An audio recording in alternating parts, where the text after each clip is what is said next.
Hi masters, అందరికీ కూడా ఆత్మీయ ప్రణామాలు. బ్రహ్మాస్ మెడిటేషన్ ఛానల్ కి అందరికీ కూడా స్వాగతం, సుస్వాగతం. ముందుగా మనందరి జగద్గురు అయిన బ్రహ్మశ్రీ సుభాష్ పత్రి సారి కూడా పాదాభివందనాలు చేసుకుంటూ చక్కగా వారిని కూడా ఈ రోజు ఈ యొక్క జూమ్ సెషన్ లోకి ఇన్వైట్ చేసుకున్నాం. మాస్టర్స్, ఎంతో చక్కగా మనము స్వాధ్యాయం అనే చక్కటి టాపిక్ ద్వారా గత 2 రోజులుగా మనము పిల్లలే పెద్దలు ఓషో గారు రచించిన చక్కటి గ్రంథం ద్వారా పిల్లలు పెంపకం ఎలా ఉండాలి, పెద్దవాళ్ళు ఎలా ఉండాలి అని చెప్పని చక్కటి జ్ఞానాన్ని అందుకుంటూ ఉన్నాం. నిన్నటికి డే 2 పూర్తి చేసుకొని ఈ రోజు డే 3 లోకి వచ్చాం మాస్టర్స్. ఆ చక్కటి జ్ఞానాన్ని ఈ రోజు అందించడానికి కృపావతి మేడం గారు వైజాగ్ నుంచి మనకు జూమ్ సెషన్ కి విచ్చేసి ఉన్నారు. మేడం, ముందుగా మీకు బ్రహ్మాస్ మెడిటేషన్ ఛానల్ కి స్వాగతం, సుస్వాగతం. Thank you so much. Over to you madam. ఆత్మ ప్రణామాలు. నాకు ఈ అవకాశం బ్రహ్మాస్ మెడిటేషన్ ఛానల్ వారికి శతకోటి ధన్యవాదాలు. అలాగే జూమ్ సెక్షన్ వచ్చేసిన ఆత్మబంధువులకు శతకోటి ధన్యవాదాలు. మనకి ధ్యాన మార్గాన్ని అందించిన బ్రహ్మశ్రీ పితామహ పత్రి స్వర్ణమాల పత్రి శతకోటి ధన్యవాదాలు తెలుపుకుంటూ, ఓషో గారి పిల్లలే పెద్దలని టాపిక్ లో పిల్లలకి సెక్స్ విజ్ఞానం తల్లిదండ్రుల ద్వారానే అందాలి అనేది చెప్తున్నారు మాస్టర్స్. మనం కొన్ని ఎపిసోడ్ నుంచి చెప్పుకుంటున్నాం. మనం కామానికి నేను శత్రువుని కాను, నాకంటే గొప్ప శత్రువు కామానికి వేరెవరు ఉండరు. ఈయన మాటలకు అర్థము, నేను కామాన్ని తిట్టిపోస్తున్నానని కానీ చులకనగా చేసి మాట్లాడుతున్నానని కాదు, కామాన్ని అధిగమించిపోయేందుకు ఉపయుక్తం అవుతుందని భోగలాలసత్వాన్ని అత్యపదం వైపు దారి మళ్లించేందుకు పనికి వస్తున్న ఉద్దేశంతో ఇలా అన్నాను. బొగ్గును వజ్రంగా మార్చగలిగేందుకు ఇష్టపడుతున్న నేను కామాన్ని కూడా సమాస్థితి వైపు దారి మళ్లించేందుకు ఇష్టపడతాననే మాటలు మీకు సులభంగా అర్థమయ్యేలా కామానికి నేను శత్రువును అనే మాటను వాడాను. నా మాటలకు అర్థం బొగ్గు అంటే అయిష్టమని, కామం అంటే అసహ్యం అని కాదు. వజ్రంగా మారినంత వరకు బొగ్గు మీద సమాస్థితి వరకు ఎదగలేని కామం మీద నా ఇష్టత వర్ణించేందుకు ఆ మాటలు వాడాను.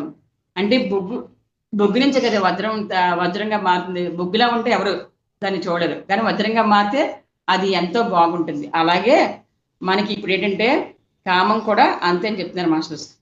కామానికి కూడా అయిష్టత కాదు నేను అని చెప్తున్నారు. ఇది ఎలా సాధ్యం అంటే ఏమిటి పద్ధతి అంటే, ఒక కొత్త ద్వారాన్ని తెరవాలంటాను, అది పద్ధతి.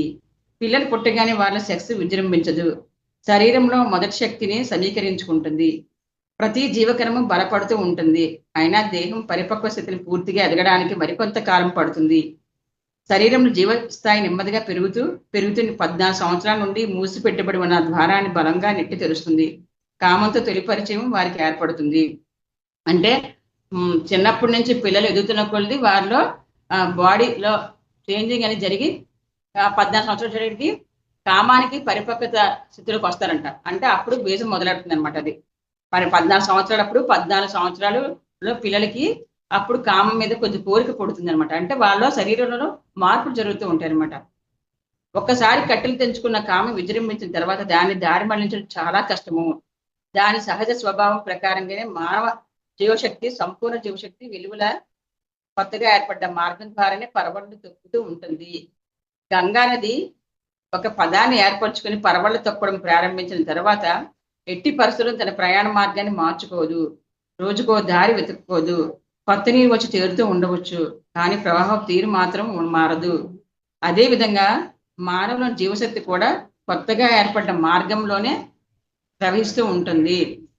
అంటే నీరు ఎలాగైతే ఎప్పుడు వెళ్ళిపోతూ ఉంటది, పాత నీరు వెళ్ళిపోతూ ఉంటది, కొత్త నీరు వస్తానే ఉంటది, అంతేగాని అది మాత్రం దారి మళ్ళదు. అలాగే ఇది కూడా చెప్తున్నారు అన్నమాట. కామాన్ని కూడా అదే ఉంటుంది, ప్రవహిస్తూ ఉంటది మన బాడీలో జీవశక్తి అని చెప్తున్నారు. మానవునికి పిపాస ధ్యానం నుంచి స్వస్థత కలిగించాలంటే కామద్వారం తెరుచుకోక మునిపే మరో కొత్త ద్వారాన్ని సృష్టించడం అత్యంత ఆవశ్యకత. ఆ సభ్య ద్వారమే ధ్యానము.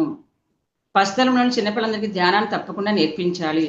ధ్యానం ఎలా చేయాలో బోధించాలి. అంతేకాని పిల్లలకు కామం గురించి చెడుగా బోధించకూడదు. ధ్యానమే బోధించాలి. ధ్యానమే సరైన దారి. ఉన్నత మార్గం కామాన్ని ధ్యానాన్ని బేరీజు వేసి చూడాలి. అప్పుడు ధ్యానమే ఉత్తమమైన మార్గము అర్థమవుతుంది. సెక్స్ని తిట్టడం కాకుండా పిల్లలకు ధ్యానం చేయడం సక్రమంగా నేర్పించాలి. అంటే పిల్లలకి చిన్నప్పటి నుంచి ధ్యానం నేర్పించండి, సెక్స్ మీద చెడుగా మాట్లాడడం కాకుండా ధ్యానం మార్గం వైపు మళ్లించండి చెప్తున్నారు. సెక్స్ గురించి చెడుగా చెప్తే వాళ్ళలో ఆ కామం పట్ల కుతూహలం ఎక్కువ అవుతుంది. ఇది ఒక ప్రమాదకర పద్ధతి. కాలాంతరంలో కామం వల్ల ద్వేషం అనేక వికారాలకు మూలమే కూర్చుంటుంది. జీవశక్తి ప్రవహించడానికి ఈ 2 ద్వారాల్లో ఏది తెరవకుండా ఉన్నంత వరకు ఏ ప్రమాదము జరగదు. జీవశక్తి మొత్తం దేహంలోనే ఉంటుంది. కామం ధ్యాన ద్వారాల్లో ఏ ద్వారమైనా తెరుచుకోవచ్చు. సెక్స్ వ్యతిరేక ధోరణిలో పిల్లలతో మాట్లాడే మాటలు వాళ్ళలో కామద్వారపు తలుపులపై కొట్టినట్లు అవుతుంది. తత్ఫలితంగా ఆ ద్వారమే తెరవబడుతుంది. అంటే చిన్నప్పటి నుంచి మనం ధ్యాన మార్గం వైపు మళ్లించగలిగితే, ఎక్కువ ధ్యానం చేయించగలిగితే వాళ్ళ బుద్ధి వికసిస్తుంది. కాబట్టి అప్పుడు వాళ్ళకి ఏది కరెక్ట్, ఏది రాంగ్ అనేది ఆ 14 సంవత్సరాలు వచ్చేటప్పటికి వాళ్ళలో ఆ కామద్వారం తెరుచుకోవడం మునిపే మన ధ్యాన మార్గంలో మళ్లించాలి. అప్పుడు బుద్ధి వికసిత కలుగుతుంది అని చెప్తున్నారన్నమాట. ఒక లేత మొక్కని మనం ఎలా కావాలంటే అలా మనం వంచవచ్చును. వినయంగా ఆ మొక్క ఎటైనా వంగగలుగుతుంది. పెరిగి పెద్దయ్యాక మొక్కే వృక్షమే గట్టి పడుతుంది.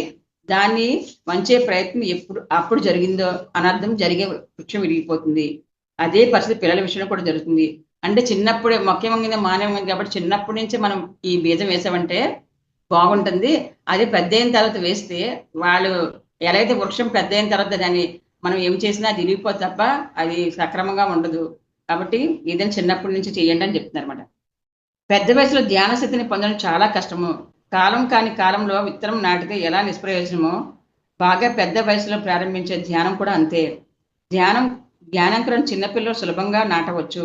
పెరిగి పెద్దే వ్యక్తి తన జీవిత చర్మాంశంలో ధ్యానం పట్ల కొంత ఉత్సాహాన్ని చూపుతాడు. శరీర శక్తి అంతా ఉడిగిపోయిన తర్వాత బాగుపడే అవకాశము ఏ మాత్రము ఉండని సమయంలో ధ్యానం గురించి, యోగం గురించి ఆలోచిస్తాడు. ఓ బలమైన ముద్ర పడిపోయిన తర్వాత సంస్కారం సంభవించడం చాలా కష్టము. అందుకే ఏమంటారంటే చిన్నప్పటి నుంచి ధ్యాన మార్గంలో పెట్టడం వల్ల వాళ్ళ బుద్ధి పరిపక్వత కలుగుతుంది. ఏం చెయ్యాలో ఏం చేయకూడదో అర్థమవుతుంది. అదే పెద్ద చాలా మంది ఏమంటారంటే నాకు ఇంకా ఫ్యామిలీ ఇంకా బోల్డు బాధ్యతలు ఉన్నాయి, బాధ్యత తీరితే ధ్యానం చేస్తాను అని చెప్పి అంటారు. అప్పుడు శరీరం సహకరించదు. అప్పుడు కాలు చాపుకునేటప్పుడు ఈ శరీరం సహకరించేటప్పుడు వాళ్ళు ఏం చేస్తారు? ధ్యానం కూర్చొని శరీరం సహకరించలేనప్పుడు వాళ్ళు ఏ మార్గాన్ని వెళ్ళలేరు. కాబట్టి చిన్నప్పటి నుంచి శరీరాన్ని సహకరించేటట్టు చేసుకోవాలని చెప్తున్నమాట. బాల్యంలో ఉన్న ప్రతి పసి మనసులోని ధ్యాన మార్గంలో ప్రయాణించేటట్టు చేయనంత వరకు ఈ భూగ్రహం శాంతి నెలకొనే అవకాశమే లేదు. అంటే అందుకే అదే పత్రిసార్ కూడా అంటారు, ఓషో గారు కూడా అదే అంటున్నారు. పత్రిసార్ కూడా అదే అంటారు, చిన్నపిల్లలకి ధ్యానం నేర్పండి. చిన్నప్పటి నుంచి నేర్పడం వల్ల ఏంటంటే అలా నేర్పడం వల్ల వాళ్ళందరూ మంచి ఆత్మధ్యానంతో ఉంటారు. కాబట్టి ఈ ప్రపంచంలో మంచి మార్పు అనేది వస్తుంది. ఇతని కూడా అదే అంటున్నాడు, ఈ భూగ్రహం మీద శాంతి నెలకొనదు అంటున్నారు. చిన్నప్పుడు ధ్యానం నేర్పకపోతే ప్రతి ఒక్కరూ చిన్నప్పుడు ధ్యాన మార్గంలో పెడితే ఈ భూగ్రహం మీద శాంతి ఉంటుంది అంటున్నారు. దారిలో దాదాపు చివరి వరకు వచ్చేసి ఉన్న పెద్దవారి మీద ఈ ఉపాయాన్ని ఉపయోగించడం నిష్ప్రయోజనం అవుతుంది. జీవితం చరమాంకంలో ముక్తి కోరి ధ్యానాన్ని ప్రారంభించే వారు కఠినమైన భగీరథ ప్రయత్నాన్ని చేయవలసి వస్తుంది. అప్పుడు భగీరథుల్లాగా చాలా కష్టపడవలసి వస్తుంది. ఎందుకంటే శరీరం సహకరించదు. అప్పుడు కఠిన నియమాలు చేద్దామన్నా అవ్వదు. ఇవన్నీ అవసరం లేదు. చిన్నప్పటి నుంచి ధ్యానం చేస్తూ ఉంటే ఆ మార్గము ఆత్మధ్యానం వైపు ఉంటుందని చెప్తున్నారు అనమాట. కాబట్టి కామాన్ని ధ్యానంగా రూపాంతరం చెందించాలంటే మొట్టమొదటిగా పిల్లలతో ధ్యానం చేయించడం ప్రారంభించాలి. వాళ్ళ బుద్ధిని వాళ్ళే పెంపొందించుకోవాలని, తమ నిర్ణయాలు తామే తీసుకోవాలని, వీలైనంత మౌనంగా ఉండడానికి వాళ్ళు అభ్యసించాలని, ఆలోచన రహిత ఆమానసిక స్థితిలోనే ఉండాలని వాళ్ళకి బోధించాలి. పెద్దవాళ్ళతో పోల్చి చిన్నపిల్లలకి ఎన్నో రెట్లు శాంతంగా ఉంటారు. తల్లిదండ్రులు కాస్త శ్రద్ధ తీసుకొని కాస్త ప్రశాంతతను, కొంత మౌనాన్ని పిల్లలకి అలవాటు చేయాలి అన్నారన్నమాట. అప్పుడు వాళ్ళలో జీవశక్తి ఉప్పొంగి ఓ వెళ్ళు బయలుదేరి తరుణంలో అప్పటికే తెరుబడి ఉన్న కొత్త ద్వారాన్ని గుండా ప్రవహిస్తుంది. శాంత స్థితిని, బ్రహ్మానందాన్ని, కాలాతీత స్థితిని, అహంకార శూన్యతను అప్పటికే సాధించుకున్న ఆ పిల్లల్లో కామంతో తొలి పరిచయం కాకముందే సెక్స్ శక్తి సహజంగా ధ్యాన ద్వారం గుండానే ప్రవహిస్తుంది. ఎప్పుడైతే ధ్యానం చేయించామో జ్ఞానం పెరుగుతుంది. కాబట్టి అప్పుడు వాళ్ళు ఆ సెక్స్ పట్ల అవగాహన ఉంటుంది వాళ్ళకి. అప్పుడు అంటే ఏ వయసులో అది సెక్స్ అనేది వాళ్ళకి అవసరము, అప్పుడు ఎందుకు ఆ సెక్స్ అనేది దానివల్ల ఏం జరుగుతుంది అనేది వాళ్ళకి అవగాహన వచ్చినప్పుడు సరైన కరెక్ట్గా నిర్ణయాలు తీసుకుంటారు పిల్లలు. కాబట్టి ధ్యానం చేయడం వల్ల పిల్లల బుద్ధి వికసత పెరుగుతుంది అని చెప్తున్నారు అనమాట.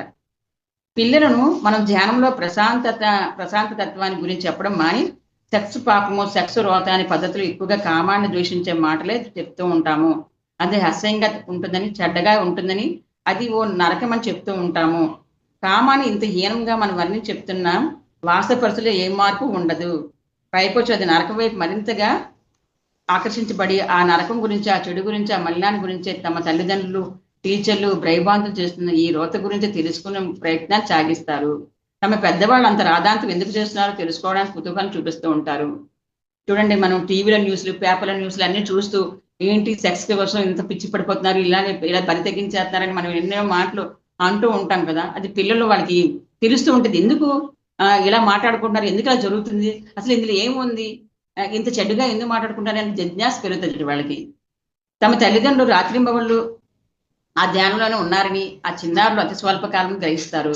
తాము తెలుసుకోకూడని విషయాల పట్ల తమ తల్లిదండ్రులు ఇంత శ్రద్ధ ఎందుకు వాళ్ళకి అర్థం కాదు. వెంటనే వాళ్ళ తల్లిదండ్రుల మీద గౌరవం పోతుంది. తల్లిదండ్రుల పట్ల పిల్లలు గౌరవం నశించిపోవడానికి కారణం తమ తల్లిదండ్రులే, కానీ నూతన విద్యా విధానం ఎంత మాత్రం కాదు. పెద్దలు చెప్పే మాటలు వాళ్ళు ఆచరిస్తున్న కార్యాలకు ఏమాత్రం పొంతలేదనే సత్యాన్ని వారు గ్రహిస్తారు. ఎందుకంటే పిల్లలు తల్లిదండ్రులు మరి రాత్రులు అనేటప్పుడు తల్లిదండ్రులు అంటే ఇది సంభోగమే చేస్తారు కాబట్టి పిల్లలకి ఏంటంటే చెడు చెడు అని చెప్తున్నాం కాబట్టి, మరి మా అమ్మ నాన్న ఎందుకు ఇది చేస్తున్నారు ఈ కార్యక్రమం, మరి చెడు అన్నప్పుడు ఎందుకు వీళ్ళు దీనికి అవుతున్నారు అంటే మాకు తప్పు చెప్తున్నారా, మమ్మల్ని కరెక్ట్ మార్గంలో ఇచ్చేయట్లేదా అని వాళ్ళు తికమక పడుతూ మనం తప్పుగా అర్థం చేసుకుంటారు తల్లిదండ్రులే. పిల్లలు సహజంగానే అన్ని విషయాలు క్షుణ్ణంగా గమన శక్తి ఉంటుంది.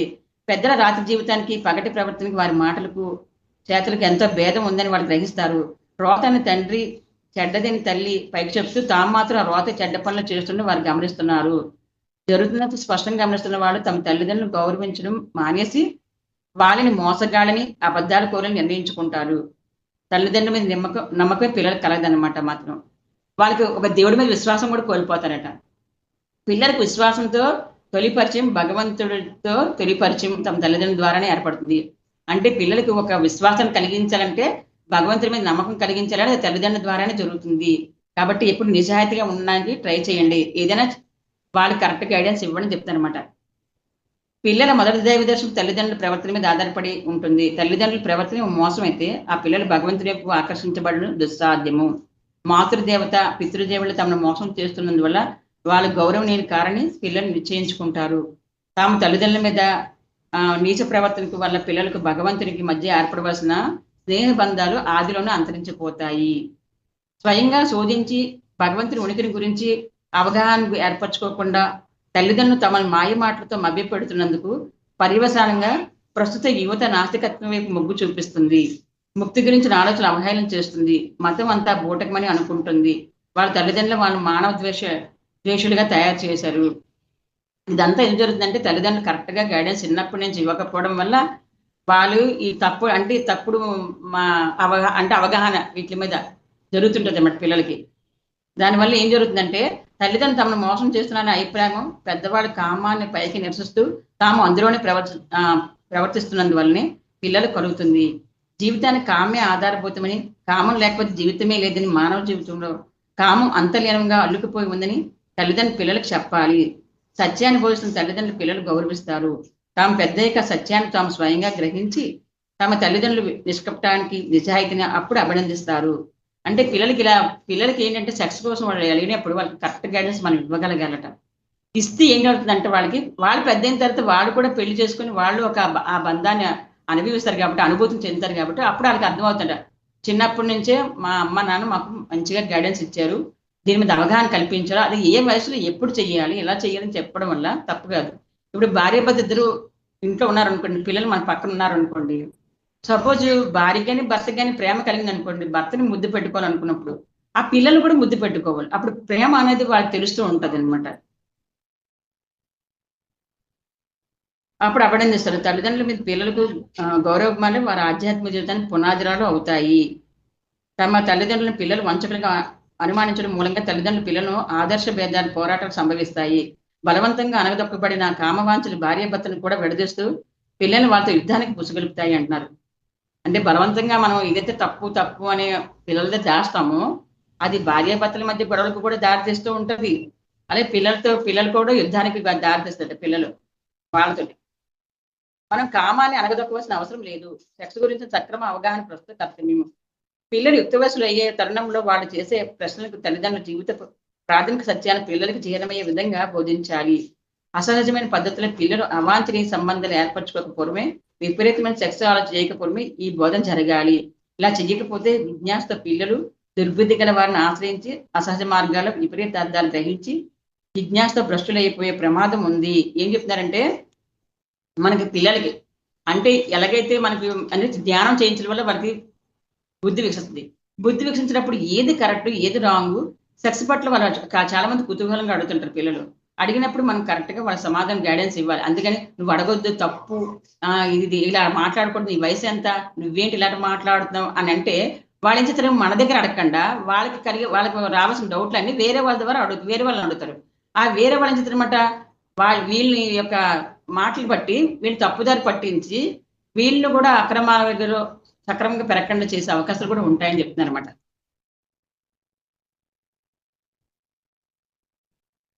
సెక్స్ జీవిత రహస్యాలు తమ పిల్లలకు తెలియనట్లుగానే ఎప్పటికీ తెలియవు. ఈ దోబూచు లాంటి నిజంగా భయంకరమైనదే. పిల్లలు కామం పట్ల విజ్ఞానము సవ్యమైన రీతిలోనే ఉంటే తల్లిదండ్రుల ద్వారానే అందాలి. అంటే తల్లిదండ్రుల ద్వారానే ఈ సవ్యమైన రీతిలో అందాలి. ఎందుకంటే తప్పు కాదమ్మా, ఇది ఒక సృష్టి కార్యము. కరెక్ట్ గా ఈ వయసులో పెళ్లి చేసుకున్న తర్వాత దాంపత్యం చేయడం వల్ల మంచి పిల్లలు పుడతారు. అది కూడా ఎలా దాంపత్యం అనేది ఎంత ఆనందంగా, ఎంత వైభోగం, ఎంత ఇదిగా కలిసిమెలిసి జీవించాలనేది చెప్పగలగాలి పిల్లలకి. అది తప్పేం కాదు.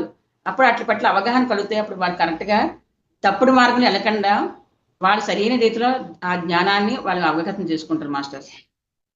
తర్వాత పిల్లలకి ధ్యానం నేర్పించాలి. ఉద్వేగం లేకుండా ఎలా కూర్చోవాలో, ప్రశాంతంగా నిశ్శబ్దంగా ఎలా ఉండాలో, ఆలోచన రహిత స్థితిని ఎలా సాధించాలో నేర్పాలి. పిల్లలు విషయాన్ని సులభంగా సాధించగలరు. ప్రతి ఇంట్లోనూ అందరూ తమ పిల్లల్ని రోజు కొంతసేపు మౌనంగా ఉంచే కార్యక్రమాన్ని రూపొందించాలి. దానికి అర్థం పెద్దలు కూడా మౌనం పాటించి తీరాలి. రోజు ఒక గంట ఇంట్లో అందరూ మౌనంగా కూర్చోవడం అనేది నిర్బంధంగా కొనసాగాలి. ఒక పూట భోజనం మానేయాల్సిన పరిస్థితి ఏర్పడినా పర్వాలేదు, కానీ ఏం కష్టం వచ్చినా ఒక గంట మౌనపాలన మాత్రం ప్రతి ఇంట్లో తప్పనిసరిగా కావాలి. ఒక గంట సేపు మౌనంగా ఉండలేని ఇల్లు ఓ ఇల్లే కాదు, అది ఒక సంసారమే కాదు. అంటే మౌనం పాటించాలి. ఇంట్లో ప్రతి ఒక్కరు కూడా ఒక గంట పిల్లలతో సహా ఒక గంట మౌనం పాటిస్తూ, మౌనంగా ఉన్నప్పుడు సెల్ ఫోన్ కూడా స్విచ్ ఆఫ్ చేసేయాలన్నమాట. సెల్ ఫోన్ కానీ ఏవి, టీవీ కానీ ఏమి చేయకుండా వాళ్ళతో వాళ్ళు కూర్చొని మౌనంగా కూర్చొని వాళ్ళని అర్థం చేసుకున్నట్టు చెయ్యాలట. అలా ఇంట్లో ప్రతి ఒక్కరు చేస్తే రోజుకు ఒక గంట కేటాయించుకుంటే అప్పుడు వాళ్ళకి అన్ని ప్రతిదీ అర్థమవుతుంది. ఆ మౌనంలో ఎంతో జ్ఞానం పెరుగుతుందట. ఒక గంట మౌనం మనలో అపారమైన శక్తిని కూడదీస్తుంది. అలా కూడబెట్టిన శక్తి 14 సంవత్సరాల వయసులో ఉవ్వెత్తున తరంగంలా లేచి ధ్యాన ద్వారాన్ని త్రోసుకుంటూ ప్రవహించే ధ్యాన స్థితిని కలిగిస్తుంది. ఆ ధ్యాస స్థితిలో కాలాతీత స్థితిని, నిరంకారత్వాన్ని ఆ సాధకుడు అనుభవిస్తాడు. ఆత్మదర్శనమే భగవద్ దర్శనం అవుతుంది. ఆ జ్ఞానోవరణం మనిషిని కామవాంఛల వెంట పరిగెత్తనీయకుండా ఆపి ఉత్తమ పదం వైపు ఆనంద లబ్ధిలో ఓలలాడిస్తుంది. పద్ధతిని కలిగిస్తుంది. బ్రహ్మచర్యానికి తొలిమెట్టు. కామాన్ని అధిగమించాలంటే ధ్యానమే రాజబాట. కాబట్టి ధ్యానం నేర్పించడం వల్ల వాళ్ళలో ఉన్న ఈ నిరంకార తత్వం అన్ని పోతాయి మాస్టర్స్. పోయిన తర్వాత అతను ఏం చేస్తాడంటే ఎప్పుడు మౌనంగా ఒక గంట మౌనంగా ఉంటే తన ఆత్మతో తను కనెక్ట్ అవ్వడం వల్ల ఆత్మదర్శనం జరుగుతుంది. అప్పుడు తను ఏంటి తనకు అర్థమవుతుంది. ఈ చుట్టూ ఉన్నవాడు కూడా అర్థమవుతారు అనమాట. ఇది ప్రతి ఒక్కరు చేయవలసిందని చెప్తున్నారు అనమాట. రెండవ మనకు సూత్రం ఏంటంటే ప్రేమ. ఫస్ట్ది మౌనము, రెండోది ప్రేమ. పిల్లలకు ప్రేమ చిన్నప్పటి నుండి నేర్పించాలి. అందరూ భయపడేట్లు ప్రేమించే వారు ఎప్పుడు అధోగతి చెందరు. ఇట్లాంటి భయాలు పూర్తిగా నిరాధారాలు. కామం ద్వారా మనిషి ప్రేమను అందుకోవచ్చు, కానీ ప్రేమ పదంలో నడిచే వారి కామంలోకి ఎప్పుడు జారుకోరు. అందరూ నమ్మే నిజాల కన్నా సత్యం సర్వోత్కృష్టమైనది. కామం యొక్క శక్తి ప్రేమగా రూపాంతరం చెందుతుంది. ప్రేమ ఉండాలి. ప్రేమ ఉంటే అంట ఆ ప్రేమ ఉన్న దగ్గర ఇంకా ద్వేషం అనేది ఉండదు. దానివల్ల కామం కూడా అర్థం అవుతుంది వాళ్ళకి అని చెప్తున్నారు అనమాట. తనలో నుంచి పెళ్లిబిలికిన వచ్చే ప్రేమామృతాన్ని వ్యక్తి ఇతరులకు పంచగలడు. తమలో ప్రేమ నింపుకోలేని వారు కామంతో నింపబడి ఉంటారు. అలాంటి ఆలోచనతో వారు ఉంటారు. ఎంత తక్కువగా ఓ మనిషి ప్రేమిస్తాడో అంత ఎక్కువగా అదే మనిషిని ద్వేషిస్తాడు. ప్రేమ శూన్యంలో ద్వేషమే పెళ్లిబిక్తూ ఉంటుంది. ప్రేమ బికారులు దురాశపూరితులై ఉంటారు. ప్రేమించలేని మనిషి దుర్భరమైన కష్టాలు ఎదుర్కోవాల్సి వస్తుంది. తమ జీవితాల్లో ప్రేమని ఏ పరిణామంలో పొందలేదో అదే పరిణామంలో దుఃఖము, చింత వాళ్ళని కలుగుతూ ఉంటాయి. ఒక మనిషి ఎంతగా విచారించాలో కూరుకుపోయి ఉంటాడు. అసూయతో ఎంతగా వేగిపోతూ ఉంటాడో, అహంకారంతో ఎంతగా ప్రవర్తిస్తూ ఉంటాడో, అసత్యాలతో ఎంతగా మోసగిస్తూ ఉంటాడో అంతగా అతన్ని శక్తులన్నీ రోజు రోజుకి క్షీణిస్తూ ఉంటాయి. ఆత్మస్థైర్యం సన్నగిల్లి కుంచుకుపోతూ ఉంటుంది. ఎక్కుపెట్టిన విల్ల మానసిక ఒత్తిడిగా అనుభవిస్తూ క్షీణిస్తూ ఆ మనిషి ఉంటాడు. కాబట్టి ఏమంటారంటే ప్రేమ లేని చోట ద్వేషమే ఉంటుంది. ఆ ద్వేషం ఉన్న మనిషి ఒంటరిగా ఉన్నా సరే తన ద్వేషంతో రగిలిపోతూ ఉంటాడు. ఇతరుల పట్ల తన పట్ల ద్వేషంతో ఉంటాడు. అలాంటి వాళ్ళు ఏంటంటే ఇది అంటే మోసగిస్తూ అసలు అబద్ధాలతోటి మోసంతోటి ఉంటారు వాళ్ళు ఎప్పుడునే. ఆ రోజు రోజుకి తనలో ఉన్న శక్తులన్నీ క్షీణించిపోతుంటాయి. ఎప్పుడైతే కోపంతో రగిలిపోతూ ఉంటారో తనలో శక్తులన్నీ క్షీణించిపోతాయి అని చెప్తారనమాట. ప్రేమ శక్తుల్ని ప్రేరేపిస్తుంది. అది ప్రేమ ఏం చేస్తుంది, శక్తిని ప్రేరేపిస్తుంది. ప్రేమ ఒక ప్రవాహానికి, ప్రేమ ఒక సృజనాత్మక ఎంతో శక్తి, ఒక తృప్తి జనకమైనది. ప్రేమ ఒక ఒక ప్రవాహం, ప్రేమ ఒక సృజనాత్మక ఎంతో తృప్తి జనకమైనది అంటున్నారు అనమాట. కామం ద్వారా పొందగలిగే ఆనందం కన్నా ప్రేమ ద్వారా పొందే సంతృప్తి ఎంతో గాఢమైనది, ఎంతో విలువైనది. బ్రహ్మానందాన్ని పొందిన వారు మరో ప్రత్యాయం కోసం అరువులు చాచరు. వజ్ర వైడూర్యాలు సంపాదించిన వ్యక్తికి మామూలు రాళ్ళు రవ్వలతో ఏం పని? చూడండి, ప్రేమ అంటే ఇప్పుడు అనుకునే ఈ లవ్ కాదు. ప్రేమ అంటే చిన్నప్పటి నుంచి పిల్లల్ని ప్రేమతత్వం వైపు నడిపించాలి మాస్టర్స్. ఆ నడిపించడం వల్ల ప్రేమ, ప్రతి జీవుల పట్ల ప్రేమ అనేది వాళ్ళకి తెలియాలి. అప్పుడు చిన్నప్పటి నుంచి ప్రేమ ఉండడం వల్ల వాళ్ళు ప్రతి ఒక్కరిని ప్రేమించగలుగుతారు. ప్రతిదీ అర్థమవుతుంది వాళ్ళకి. అప్పుడు కామానికి ప్రేమకి సంబంధం తెలుసుకుంటారు వాళ్ళు. అది ప్రేమ లేని వాళ్ళకి, ఏంటంటే ద్వేషంతో ఉన్న వాళ్ళకి కామం మీద కోరిక కొడుతుంది. అప్పుడు తప్పుడడుగు వేసే అవకాశం ఉంటుంది. అప్పుడు ఎవరైతే ప్రేమగా మాట్లాడతారో అది ప్రేమ అనుకుంటారు, అది మోసం అనుకోవట్లేదు. వీళ్ళ యొక్క లోపల వీళ్ళ గుణాన్ని చూసి కనిపెట్టి అవతల వాడు ప్రేమగా మభ్య పెట్టి మాట్లాడితే అదే ప్రేమ అనుకుని ఆ ప్రేమలో మునిగిపోయి నాశనం అయిపోయిన వాళ్ళు ఎంతో మంది ఉన్నారు, వాళ్ళ జీవిత నాశనం చేసుకునేవాడు. కాబట్టి ప్రేమకి చిన్నప్పటి నుంచి నిర్వచనం మనం నేర్పించాలి. ప్రేమ అనేది ఎలాగనేది మనం వాళ్ళకి నేర్పించి వాళ్ళతో ప్రేమగా ఉండడం మనం కూడా చేయాలి మాస్టర్స్. ద్వేషంతో నిండి ఉన్న వ్యక్తికి తృప్తి ఎప్పటికీ లభించదు. అతను ఎప్పుడూ ఉద్రిక్తంతో చికాకు పడుతూ ఉంటాడు. తన దారిలో ఎదురై ప్రతి వస్తువును ధ్వంసం చేస్తూ ఉంటాడు. ఆ విధ్వంసం ఎప్పటికీ ఆనందాన్ని కలిగించదు. సృజనాత్మకత ఒక మనిషి మీద సంతృప్తిని కలిగిస్తుంది. చూడండి, ఇప్పుడు ద్వేషంతో ఉన్నవాడే కదా, ఇప్పుడు ఎంతమంది మనకి చాలా పాకిస్తాన్ అనుకోండి, వీళ్ళందరూ ద్వేషంతో ఉన్నవాళ్ళే. వీళ్ళకి అసలు ఏ మనుషుల మీద అసలు ఇంత కొంచెం కూడా ప్రేమ ఉండదు. ఆ ప్రేమ లేని వాళ్ళు ఎవరినైనా చంపడానికి రెడీ అయిపోతారు, దేన్నైనా నాశనం చేయడానికి. చిన్న పిల్లలు చూడండి, తల్లిదండ్రులు చంపేస్తున్నారు ఆస్తుల కోసం. ప్రేమ కోసం తల్లిదండ్రులు కూడా చంపేవాడు మనం న్యూస్లో మనం చూసాం. ఇంత ఎందుకు జరుగుతుందంటే వాళ్ళ ప్రేమ లేదు, అంటే ప్రేమ అందించే వాళ్ళు లేరు. చిన్నప్పటి నుంచి ప్రేమను కోల్పోతారు వాళ్ళు. ఆ ప్రేమ లేక వాళ్ళ ద్వేషం రగిలి ఆ ద్వేషం వాళ్ళగా పాపం వాళ్ళు నాశనం చేసుకోవడం కూడా అవకాశం ఉంటుంది మాస్టర్స్. ఇవ్వటంలో, దానం చేయడంలో మాత్రమే సంతృప్తి లభిస్తుంది, కానీ దాచుకోవడంలో లభించదు. దురాశపూరితుడికి ఎక్కడెక్కడ సంచరించిన సంతృప్తి లభించదు. ప్రేమమూర్తులకి ప్రపంచంలో ప్రతి చోట పవిత్రతే, సంతోషమే దర్శనమిస్తుంది. అంటే చూడండి, ఇవ్వటంలో ఉన్న ఆనందము, దానం చేయటంలో ఉన్న ఆనందము, సంతృప్తి దాచుకోవడంలో ఉండదని చెప్తున్నారు అనమాట. ఈ దాచుకోవడం ఎందుకు వస్తుందంటే వాళ్ళ ప్రేమ లేకపోవడం వల్లే. అదే ప్రేమ ఉన్న వాళ్ళు తందరు ఉన్న ప్రతిదాన్ని ఇతరులకు ఇవ్వడం నేర్చుకుంటాడు. అప్పుడు వాళ్ళకు ఆ ఆనందాన్ని వాళ్ళు చవి చూస్తారు చిన్నప్పటి నుంచి. కాబట్టి అటువంటి ప్రేమమూర్తులకు వినయ విషయవాంఛల వెంట పరుగులు తీయవలసిన అవసరం ఎప్పటికీ కలగదు. సంతోషము, సౌశీల్యత, సంతృప్తి వాళ్ళ ఎప్పుడు నెలకొని ఉంటాయి. మనం చిన్నప్పటి నుంచి ఇంట్లో ప్రేమదత్త వాతావరణం కల్పిస్తున్నామంటే ఇంకా బయట ఎక్కడే ప్రేమ కోసం ఎదగరు. ఇంకా స్కూల్ నుంచి వచ్చినా, కాలేజ్ నుంచి వచ్చినా ఇంట్లో తల్లిదండ్రులతో స్పెండ్ చేయడానికి, వాళ్ళతో అన్ని షేర్ చేసుకోవడానికి వాడికి అవకాశం మనం చిన్నప్పటి నుంచి కల్పించాలి. అప్పుడు వారు వేరే వాళ్ళతో అంత అటాచ్మెంట్ ఉండదు మాస్టర్స్. మరో సిద్ధాంతము, ప్రేమ శిఖరాలను అధిరోహించండి, ప్రేమను ఆరాధించండి, ప్రేమను పంచండి, ప్రేమలోనే జీవించండి. అయితే ఇతరులకు ప్రేమించడం మాత్రమే ఒక ఆట యొక్క పరమావధి కాదు. ప్రేమేక జీవుల వ్యక్తిత్వం మొత్తం ప్రేమతో నింపబడింది. ఇప్పుడు నేను మీకు సంపూర్ణమైన ప్రేమ విద్యను అందిస్తున్నాను. అంటే ప్రేమ అంటే మనుషుల పట్లే కాదు, అన్నిట్ల పట్ల ప్రేమ ఉండాలంటున్నారు. ప్రాణ స్నేహితుని ఆప్యాయంగా పైకెత్తి పట్టుకున్నట్లే ఒక రాతి ముక్కను కూడా అదే ఆప్యాయత ఎత్తి పట్టుకోగలగాలి. స్నేహితుడిని కరచాలం చేస్తున్నట్లే శత్రువును కూడా అంతే ఆప్యాయత కరచాలం చేయాలి. ప్రేమ అంటే ఎలాగ ఉండాలంటే, ఒక ప్రాణ స్నేహితుని మనం ఎలాగైతే కౌగిలించుకుంటామో అలాగే ఒక రాయి ముక్కను కూడా మనం అంతే విధంగా ప్రేమించాలట, పట్టుకొని దాన్ని గౌరవించాలి. అలాగే స్నేహితుడికి ఎలాగైతే మనం సెకండ్ ఇస్తామో, మన శత్రువుడికి వెంటనే ద్వేషిస్తాం, శత్రువుకి మన సెకండ్ ఏమో, కానీ శత్రువు కూడా సెకండ్ ఇచ్చే తత్వం మనలో ఉండాలట. అది ప్రేమతత్వం అంటారు. కొందరు ఇష్టమైన వ్యక్తుల్ని ప్రాథమికంగా ప్రేమిస్తారు. ఇంకొంతమంది ఓ మనిషిని సైతం ప్రాణం లేని వస్తువు కన్నా హీనంగా చూసి కదిలి పడుతుంటారు.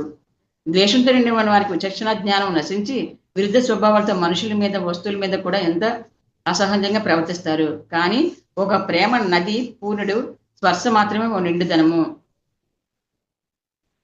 ఓ వ్యక్తిత్వము వారికి లభిస్తాయి. ఏమంటారంటే వస్తువులు ప్రేమించినంతగా మనుషులు ప్రేమించట్లేదు ఎవరిని.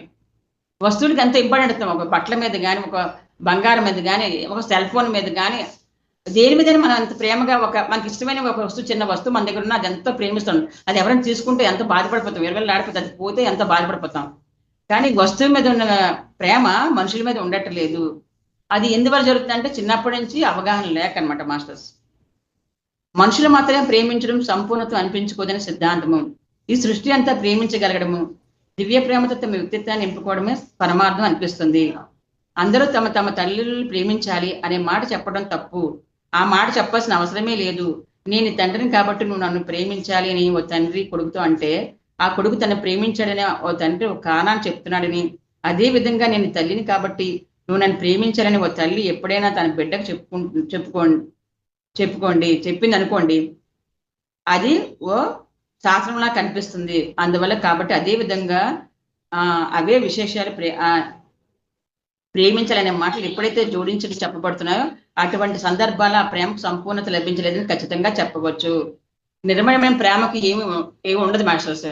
ఇప్పుడు చూడండి, ఒక తండ్రి తన బిడ్డ దగ్గరికి వెళ్ళి, నేను నీ తండ్రిని రా, నువ్వు నీకు అన్ని చూస్తున్నాను, నువ్వు నన్ను ప్రేమించాలి, నువ్వు నా మాట వినాలి అని చెప్పావనుకోండి, వాడు ఊపడతాడు. ఎందుకంటే వాడు లోపల మాత్రం ప్రేమ లేదు వాడికి. కానీ తండ్రి కాబట్టి అన్నాడు కాబట్టి చెయ్యకపోతే తండ్రి ఏమని అంటే డబ్బులు ఇవ్వడనే లేకపోతే తను చూడడం దాంతో ఉంటాడు. అక్కడ ప్రేమ అనేది లేదు. ఒక తల్లి తన బిడ్డలతోటి నేను నీకు అన్నీ చేస్తున్నాను కదా, నీకు అన్ని వండి పెడతాను, అన్ని చూస్తాను కదా, నన్ను ప్రేమించాలని తల్లి అన్నది అనుకుంటే అది ప్రేమే కాదన్నాడు. ఎలాగంటే స్వతహాగా వాళ్ళ నుంచి రావాలి. తల్లిదండ్రుల యొక్క విలువ తెలుసుకోవాలి. ప్రేమించాలి అంటే చిన్నప్పటి నుంచి వాళ్ళతో మనం ప్రేమతత్వంతో ఉండి ఆ కమ్యూనికేషన్ లో మనం ఉండగలిగితే, వాళ్ళని ఉంచగలిగితే అద్భుతంగా ప్రేమ అనేది ఇచ్చిపుచ్చుకునేది కాదు మాస్టర్. ప్రేమ అనేది స్వతహాగా లోపల నుంచి రావాలి. అది ప్రతి మనిషి పట్ల, జీవుల పట్ల, అన్నిటి పట్ల, సృష్టి పట్ల ప్రేమ అనేది ఉండాలి మాస్టర్స్.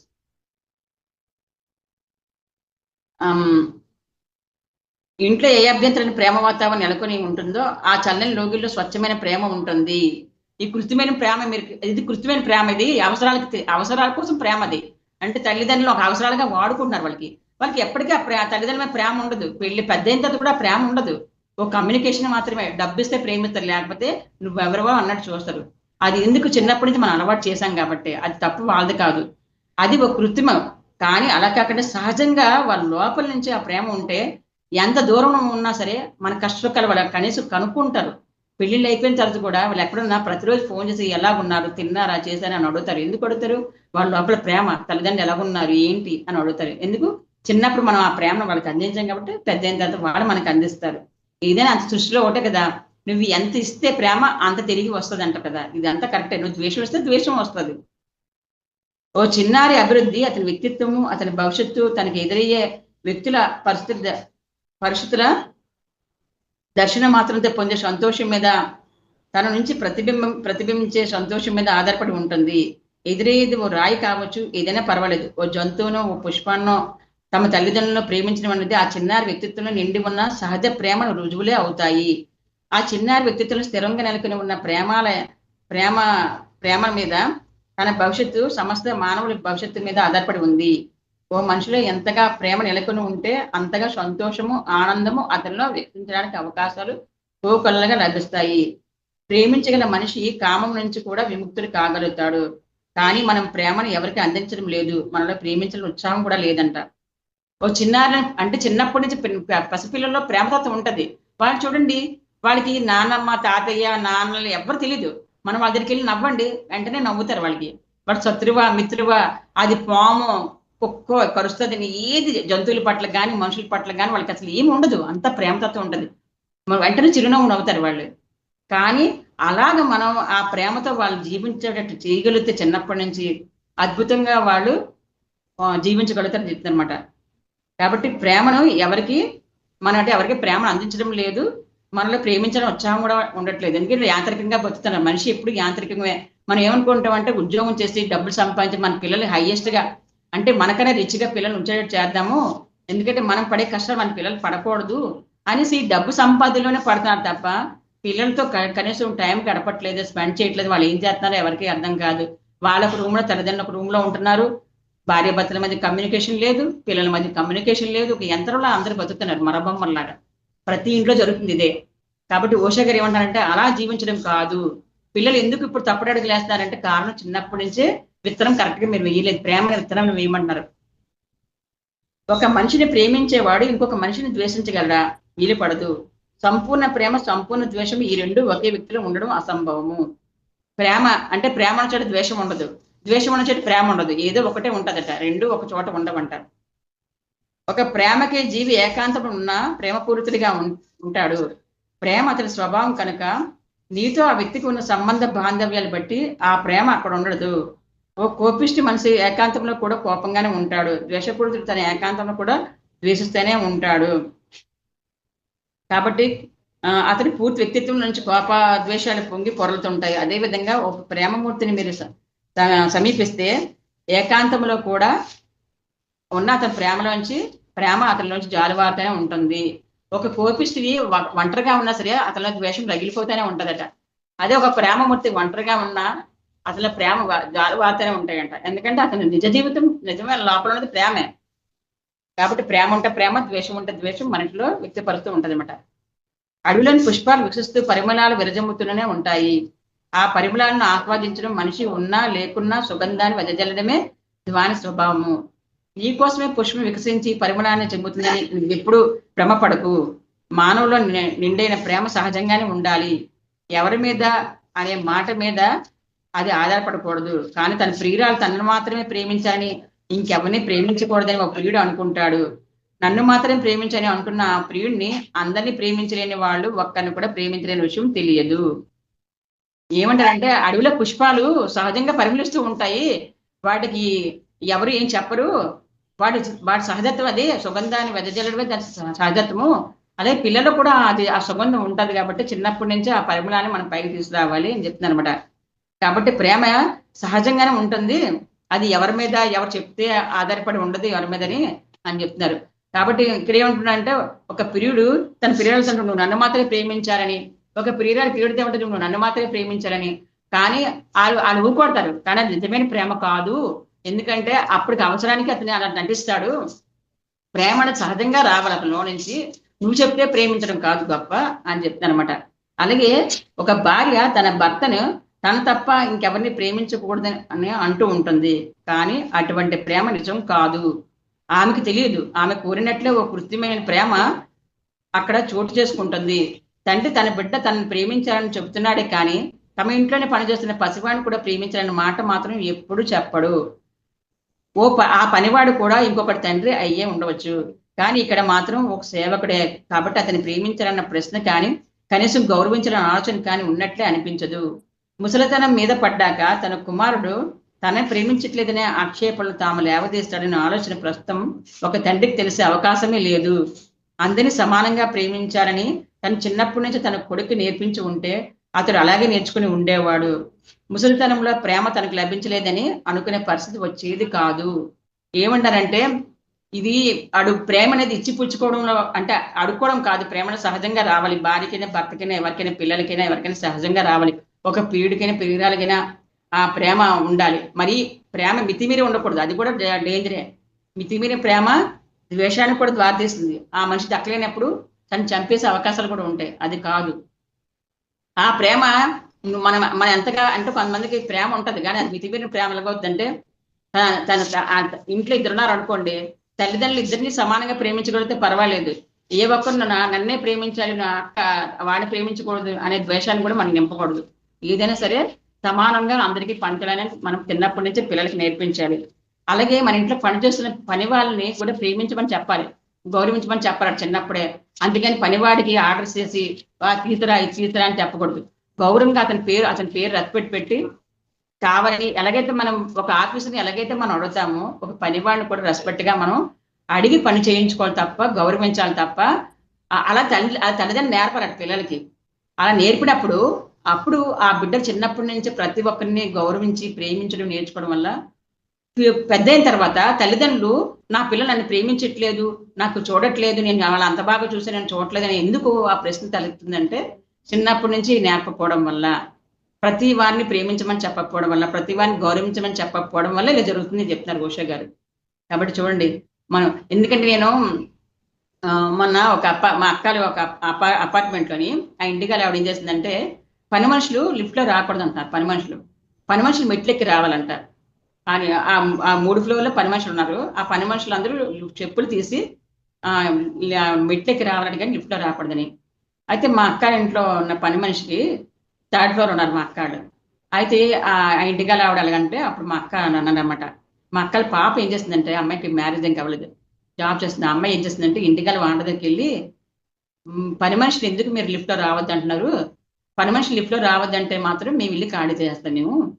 ఎందుకంటే పని మనుషులు కూడా మనుషులే కదండి, వాళ్ళు ఎన్నిల్లో కష్టపడి వస్తారు, ఇక్కడికి వచ్చి మన మెట్లెక్కి రావాలంటే వాళ్ళకి ఎంత కష్టం, వాళ్ళే మనుషులే కదా, మరి వాళ్ళు లిఫ్ట్లో రావద్దంటే మేము ఇల్లు ఖాళీ చేస్తాం అంటే, అప్పుడు ఆవిడ ఏం చెప్తుందంటే, అదేం లేదమ్మా, వాళ్ళు చెప్పులతో చెత్త చెదారం పట్టుకొని వస్తారని చెప్పేసి అలా అన్నాను అంటే, అప్పుడు మీకు అలా అనిపిస్తే చెప్పులు అక్కడ ఇప్పేమనండి లిఫ్ట్ దగ్గర, వాళ్ళకి లిఫ్ట్ ఎక్కి రమ్మనండి, అంతేగాని వాళ్ళు మనుషులే కదండి, మనం ఎంత చేతులిస్తామని మాత్రం వాళ్ళు మరబొమ్మలా మనం చూడకూడదని చెప్పేసి అంటే, అప్పుడు ఆ ఇంటికి ఆవిడ యాక్సెప్ట్ చేసింది. అంటే ఎప్పుడు అది ఎందుకు వచ్చిందంటే, వాళ్ళ నాన్నగారు చిన్నప్పటి నుంచే పని ఆవిడకి ఎంతో గౌరవించారు.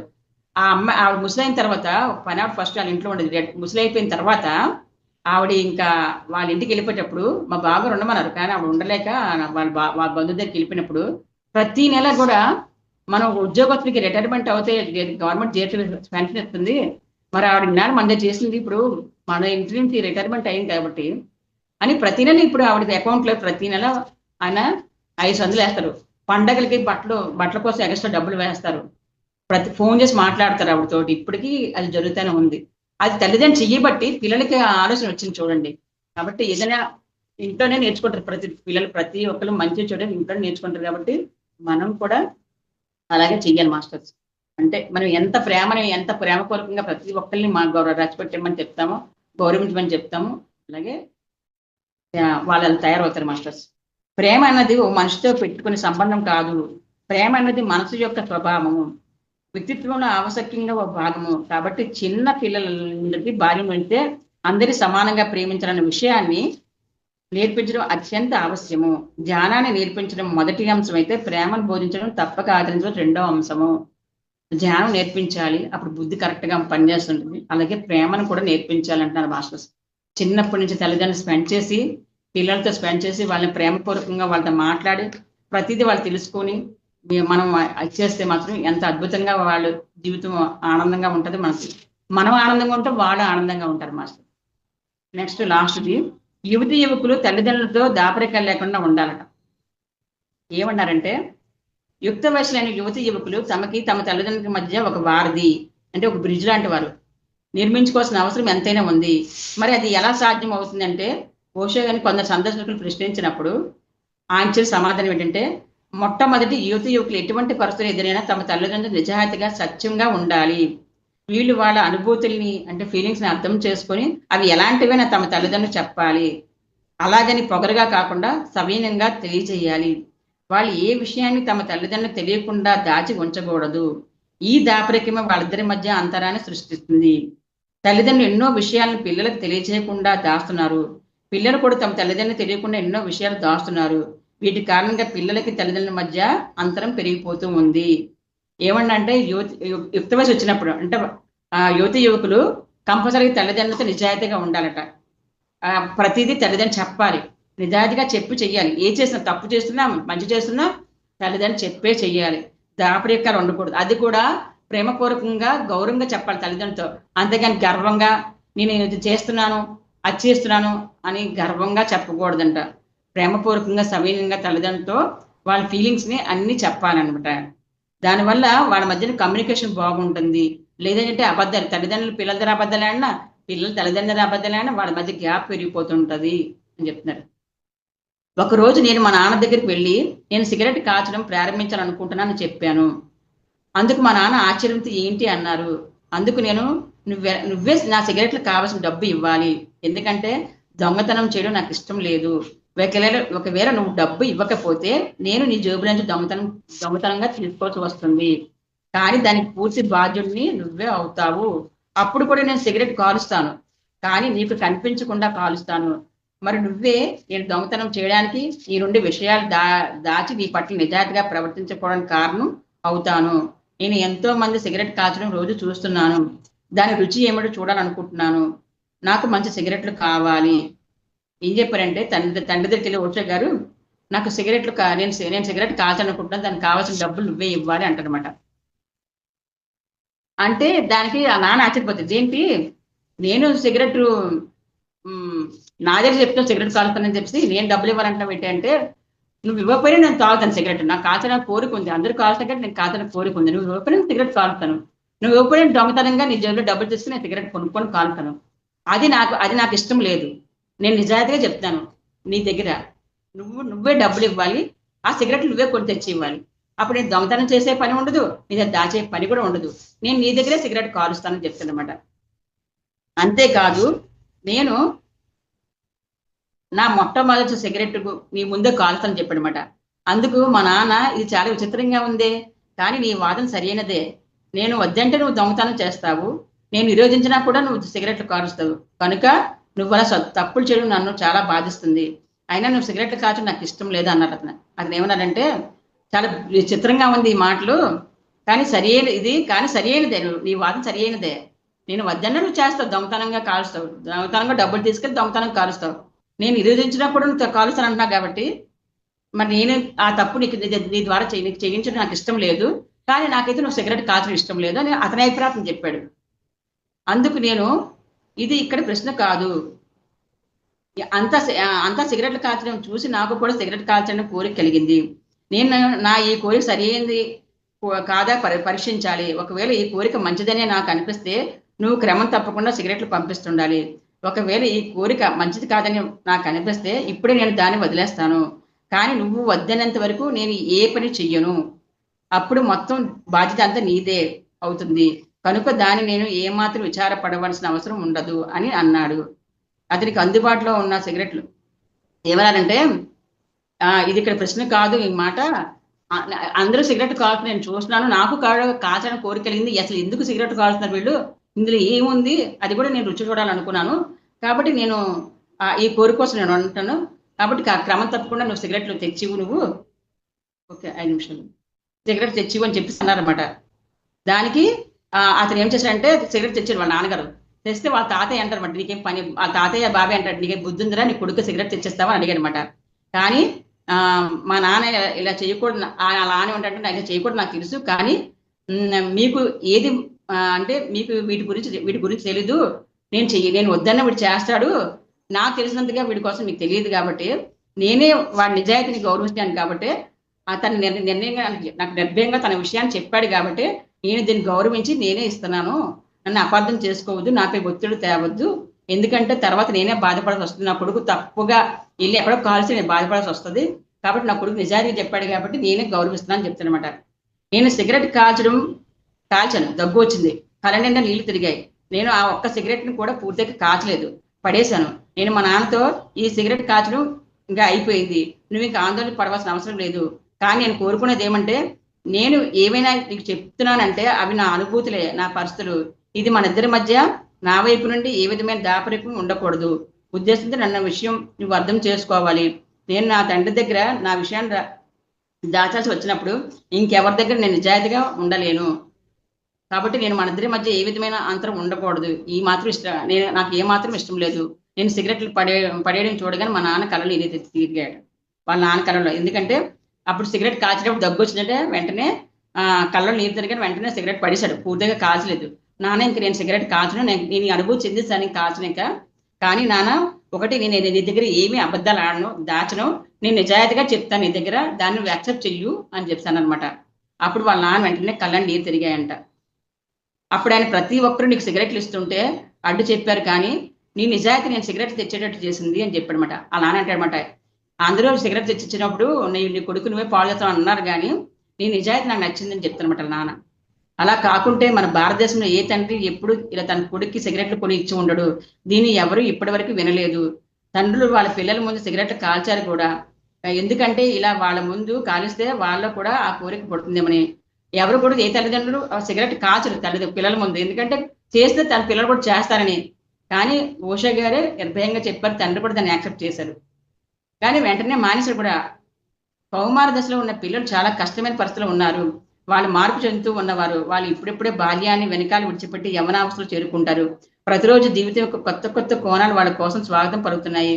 వాళ్ళు గొప్ప ప్రవర్తన చెందుతూ ఉన్నారు. వాళ్ళు ఈ దశలో తల్లిదండ్రులు ఎంతో సహాయం అవసరము.